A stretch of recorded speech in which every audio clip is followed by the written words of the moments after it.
अस्सलाम वालेकुम स्टूडेंट्स आज हम बात करेंगे यूरिन एनालिसिस एमसीक्यूज़ के बारे में जो कि एएससीपीआई एग्जामिनेशन हार्ड एमओएच डीएचए के हवाले से बेहद इंपॉर्टेंट है। हमारे पास फर्स्ट एमसीक्यूज़ है कि विच of the following is inappropriate when collecting urine for routine bacteriological culture. ये हमारे पास 4 ऑप्शन है, इनमें से हमने बताना है कि कौन सा ऐसा ऑप्शन है जो कि यूरिन कल्चर के लिए सूटेबल नहीं है। तो फर्स्ट ऑप्शन है हमारे पास the container must be sterile. Urine culture के लिए ये हमारा यूरिन कंटेनर जो है वो स्टीराइल होना चाहिए, तो ये ऑप्शन सही है। इसी तरह मिड स्ट्रीम यूरिन चाहिए होता है कल्चर के लिए, अदरवाइज अगर मिड स्ट्रीम यूरिन ना हो तो मिक्स ग्रोथ आने के चांसेस ज़्यादा होते हैं, तो इसलिए ये ऑप्शन भी ठीक है। इसी तरह हमारे पास थर्ड ऑप्शन है the collected sample must be plated with in 2 hours unless refrigerated. हमारे पास जो भी फ्रेश सैंपल आता है वो 2 आवर्स के अंदर अंदर हमने इनोकुलेट करना होता है, अदरवाइज हम अगर फ्रीज में भी रखते हैं तो विद इन 24 आवर्स उसको हमने इनोकुलेट करना है। तो इसलिए ऑप्शन 4 जो है हमारे पास है at 2 to 8 degree C for up to 48 hours prior to plating, ये ऑप्शन हमारा इनअप्रोप्रिएट है, ये गलत है। Statement about sample collection of routine urine analysis is true. कि यूरिन एनालिसिस के हवाले से कौन सा ऑप्शन जो है वो हमारे पास सही है। पहला ऑप्शन है preservative tablet should be use for collecting random urine specimen. Urine examination के लिए प्रिजर्वेटिव टैबलेट्स नहीं डाले जाते, ये हमारे केमिकली चेंजेस कर देते हैं यूरिन में, इसलिए ये ऑप्शन गलत है। इसी तरह कंटेनर्स में B washed and re used if rinsed in deionised water, तो ये ऑप्शन भी गलत है। इसी तरह सैंपल्स में भी stored at room temperature for up to 2 hours, जैसे कि हमने लास्ट एमसीक्यूज में बात की कि विद इन 2 आवर्स जो हमें इसे प्रोसेस करना होता है यूरिन के सैंपल को, तो ये ऑप्शन हमारे पास सही है।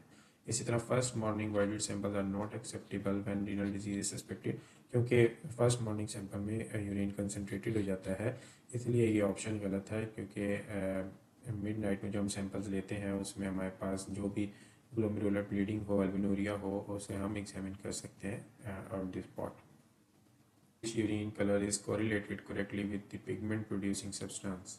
हमने बताना है कि कौन सा कोरिलेशन ट्रू है कि इसमें पिगमेंट प्रोड्यूसिंग सब्सटेंस के हवाले से।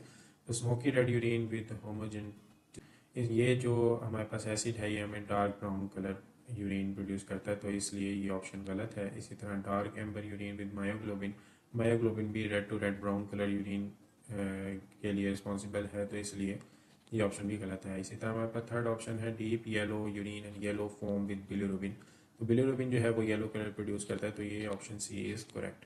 एंड बिलिवर्डिन जो है ग्रीन कलर प्रोड्यूस करता है, इसलिए रेड ब्राउन कलर तो नहीं करता, इसलिए ये ऑप्शन गलत है। तो option c is correct, deep yellow urine and yellow foam with bilirubin. Which of the following substances will cause urine to produce red fluorescence when examined with an ultraviolet lamp? तो इस option में हमारे पास option D जो है वो कोप्रोपोरफायरिन जो है, ये हमारे पास option D is correct. And option 5, a brown और black pigment in urine can be cause by, brown और ब्लैक पिगमेंट जो है हमारे पास मेलानिन प्रोड्यूस करता है। इसी तरह हमारे पास एसिड जो है कैप्टोबिनुरियो में वो भी जो है हमारे पास ब्लैक पिगमेंट प्रोड्यूस करता है, तो इस ऑप्शन में option D is correct. The following test effective least वेस्टेंडिक और इम्प्रॉपरली स्टोर्ड यूरिन, कि अगर इम्प्रॉपरली स्टोर्ड रहेगा यूरिन तो कौन सा टेस्ट जो है इफेक्ट नहीं होगा, कम इफेक्ट होगा, तो वो प्रोटीन है। अदरवाइज ग्लूकोज पीएच और बिलिरुबिन इससे इफेक्ट हो जाते हैं, प्रोटीन मोस्टली इफेक्ट नहीं होती।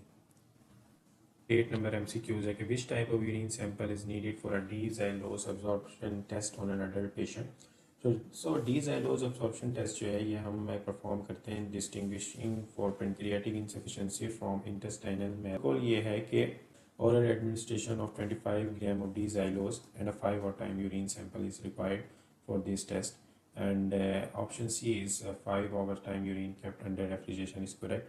Less than 400 ml per day, एक यूरिन जो है 400 पर ml पर डे, इसमें से कौन सा ऑप्शन जो है वो करेक्ट है। नॉर्मली जो यूरिन एक्सक्रीशन होती है एक नॉर्मल एडल्ट में वो 600 टू 1600 ml पर डे होती है।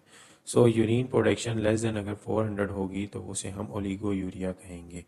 और आइसोस्टेनोरिया जो है अगर स्पेसिफिक ग्रेविटी कंसिस्टेंटली 1.010 रहे तो हम इसको आइसोस्टेनोरिया कहते हैं। और डायबिटीज़ मेलिटस में मोस्टली पोलीयूरिया होता है, इसलिए बाकी ऑप्शन जो है वो रॉन्ग है और ओलिगो यूरिया जो है ये हमारे पास करेक्ट है। with an specific gravity consistently between 1.002 and 1.003 indicates। इसमें ऑप्शन सी जो है डायबिटीज इंसिपिडस ये करेक्ट है, बाकी ऑप्शन जो है वो रॉन्ग है। नेक्स्ट ऑप्शन है हमारे पास, in which of the following condition is the urine specific gravity likely to below 1.025। इसमें ऑप्शन हमारे पास option number C chronic renal failure में मोस्टली स्पेसिफिक ग्रेविटी जो है वो बिलो 1.025 रहती है, क्योंकि ग्लूकोज और ड्रग मेटाबोलाइट्स जो हैं वो स्पेसिफिक ग्रेविटी को इंक्रीज करते हैं, जबकि रीनल फेलियर में स्पेसिफिक ग्रेविटी लो रहती है और वो एसोसिएट होती है nocturia, polyuria and low specific gravity cause by scarring of the collecting tubule. So option C is correct and other options are wrong.